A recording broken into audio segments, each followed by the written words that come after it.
Mano, todo kaiju que morre em Pacific Rim não volta mais, né? É, cara, todos menos um. Hoje eu vou te apresentar o único kaiju da história inteira da franquia que atacou, destruiu e voltou vivo pro universo. Fala, meu querido, Gabriel aqui, tudo tranquilo? O nome dele é Quadrillite. E ok, eu sei que ele é tipo um kaiju zumbi, mas é o primeiro categoria 7 já registrado, maior que o próprio Gajasauro, mano, que eu te apresentei no vídeo passado. E o mais assustador, enquanto todo outro kaiju dessa franquia morreu em algum lugar da Terra, o Quadrillite simplesmente deu meia volta e atravessou de novo pro antiverso, vivaço. Só que isso não foi acidente nem escolha dele. Agora bora pro vídeo e chega de enrolação. Mano, igual no vídeo passado, tudo que eu vou te contar vem da Pacific Rim Final Breach, a mesma HQ, o mesmo volume 1, né, onde o Gajasauro apareceu. E se você viu o meu vídeo anterior sobre o Gajasauro, você já conhece o pano de fundo, né, mas deixa eu te recapitular rápido o cenário, porque agora eu tenho detalhe novo, mano, que muda tudo. Anos depois de Uprising, a PPDC tá desesperada tentando cruzar pro antiverso de vez, sob o comando do Marechal interino Nate Lambert. E o plano deles depende do Rayleigh Beckett, o herói do primeiro filme. Só que a HQ revela algo que eu não sabia antes. O próprio corpo do Rayleigh mudou depois da travessia dele pela fenda original em 2025. Segundo a HQ, a exposição alterou o DNA dele aos poucos, ano após ano, até ele se tornar, nas palavras do próprio médico da PPDC, tecnicamente um híbrido kaiju humano, e é o sangue dele, cara, transfundido e acelerado às pressas, que vai ser usado para fazer o Rayleigh e o Jake Pentecost, filho do Marechal Staker Pentecost, conseguirem pilotar o Gypsy Destroyer com 100% de sincronia logo no primeiro drift, algo que, segundo a própria HQ, ninguém nunca tinha visto antes. E tem uma cena nessa HQ, mano, que pra mim é a mais pesada do volume inteiro. O momento em que alguém finalmente fala pro Rayleigh, na cara dele, o que tá acontecendo com o corpo dele. Que a reação que ele tem, cara, é uma frase seca: então eu sou um kaiju. Isso é o tipo de linha que resume o tom do roteiro inteiro. Ninguém nessa história sai ileso, nem o maior herói que a franquia já teve. E pensa no peso disso pra quem acompanha desde o 2013. O cara que atravessou a fenda e fechou o portal pra salvar todo mundo agora precisa aceitar que carrega no próprio sangue um pedaço da mesma coisa que ele passou a vida inteira lutando contra. Foi nesse cenário de contagem regressiva que apareceu o Gajasauro, cara, em Paris, exigindo 24 Jaegers e 36 horas de guerra pra poder cair. E foi poucas páginas depois desse mesmo volume, com a poeira de Paris ainda no ar, que veio o verdadeiro pesadelo. Antes do aviso do Quadrillite tem um outro aviso. Rupturas menores começaram a se formar ao redor do mundo inteiro, não mais limitadas ao círculo de fogo, nem contidas pelos oceanos, liberando parasitas pequenos que a PPDC conseguiu controlar, mas o pânico já tinha voltado, né, cara? Na hora, ninguém no universo da HQ deu a atenção que aquilo merecia, e isso é bem realista para uma guerra que já durava mais de 2 décadas. Cansaço de crise, cara, acontece até com quem tá lutando pela sobrevivência da espécie. Essa parte das Spider's Breach é a HQ avisando bem antes do Quadrillite aparecer que a regra antiga, né, rupturas só no Pacífico, só no oceano, já tinham acabado. Ninguém prestou atenção nisso, cara, até ser tarde demais. E eu acho que é essa exatamente a intenção dos roteiristas, de deixar tão focado no drama de Paris quanto os próprios personagens, pro golpe seguinte pegar todo mundo, né, personagem, espectador de surpresa igual. Cara, agora sobre o tamanho eu preciso ser honesto com você. A HQ não deu uma medida exata pro Quadrillite, como deu pro Gajasauro. Fãs tentaram estimar comparando painel com painel, sabe? E algumas contas chegam perto de 500 metros. Mas o próprio autor de uma dessas comparações admite que os painéis da HQ não seguem escala consistente. Então eu não vou te dar um número fingindo que é oficial. O que a fonte deixa claro é a classificação. Um categoria 7 inteiro, acima do Gajasauro, cruzando o deslocamento de água, toxicidade e a radiação ao mesmo tempo. E agora vem a parte mais brutal em escala de tudo isso. Uma ruptura nova se abre, quase 1 milha de largura segundo a própria HQ, bem perto da ruptura original de 2013. E não sai um kaiju só, tá, cara? Saem pelo menos 2, praticamente juntos, com as próprias garras aparecendo ao mesmo tempo na mesma cena. O Quadrillite é o primeiro apresentado, e antes dos Jaegers baterem no chão direto, eles já derrubam um deles ainda caindo do céu. O Jaeger Rising Tide também é derrubado nesse confronto. No caso, foi uma segunda criatura de cor terrosa que arranca o braço do Rising numa mordida só, com os pilotos gritando de dor dentro do compod pelo feedback do drift. E nesse contexto, eles descobrem também que tem 3 categorias 7, cara, saindo da mesma ruptura, praticamente ao mesmo tempo. E se isso já não bastasse, cara, vem a informação que fecha o cerco de vez, direto da própria HQ. Kaiju cruzando rupturas no mundo inteiro. 7 rupturas ativas e contando, cara. Enquanto isso acontecia perto da ruptura original, o planeta inteiro pegava fogo ao mesmo tempo. Dá pra reconhecer com clareza, cara, Londres, Nova York, Seattle, Veneza e o Egito nos quadros. Cada cidade sob ataque de uma criatura diferente, simultaneamente, cada um com desenho próprio, sem repetir o modelo de um kaiju para outro. E aqui aqui eu já te adianto uma dúvida que eu imagino que você já deve estar nos comentários, né? Essas 7 cidades tiveram um Jäger disponível para poder defender isso daí tudo? A HQ não detalha esse ponto para cada cidade individualmente, mas o que dá pra gente afirmar com segurança é que a atenção da PPDC inteira, que já estava esgotada depois de Paris, né, precisou se dividir em 7 frentes ao mesmo tempo, e isso por si só já é um problema logístico gigantesco, né, mesmo sem saber o resultado exato de cada um.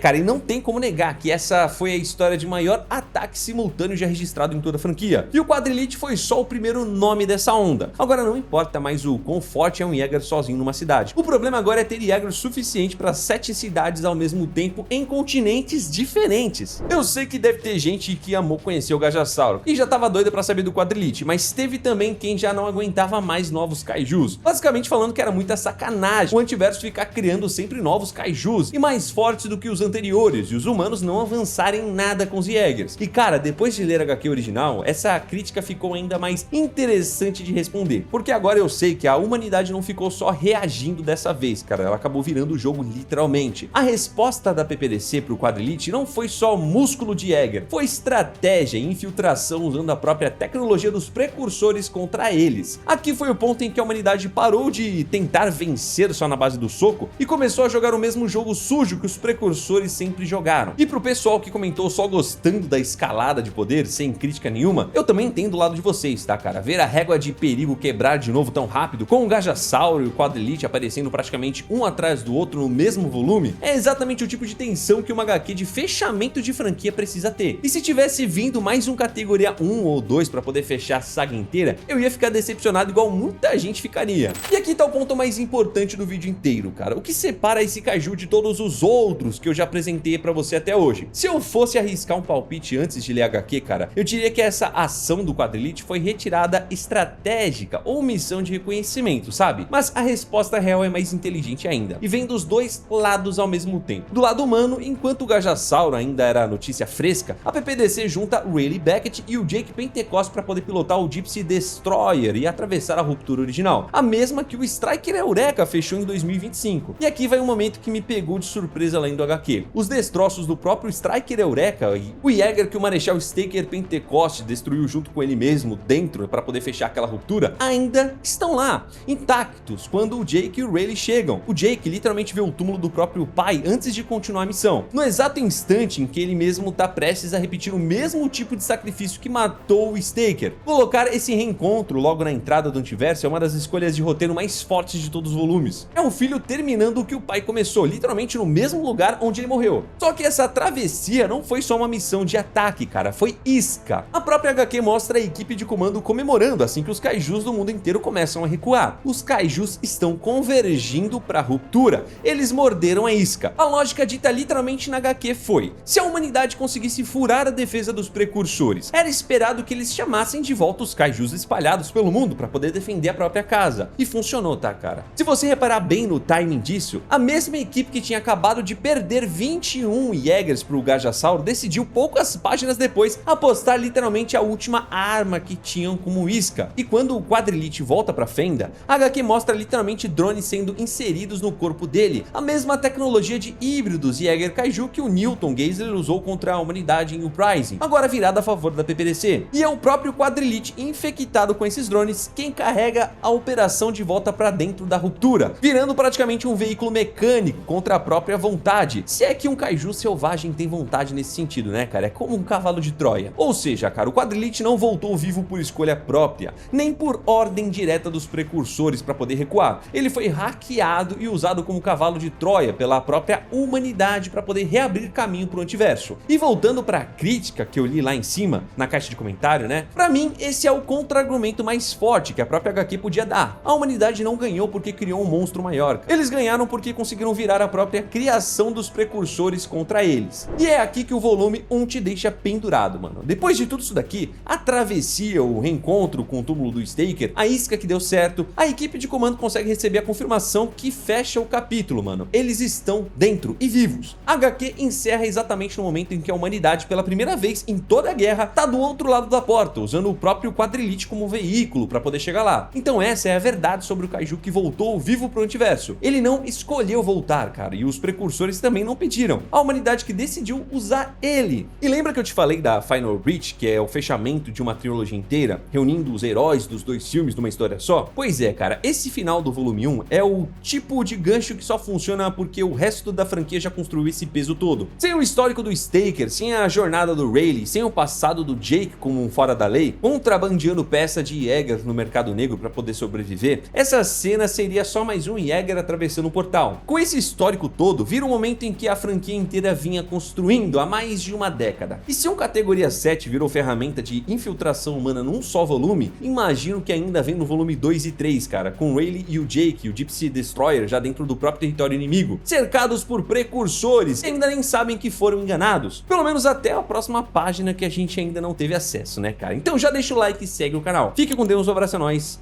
Tchau!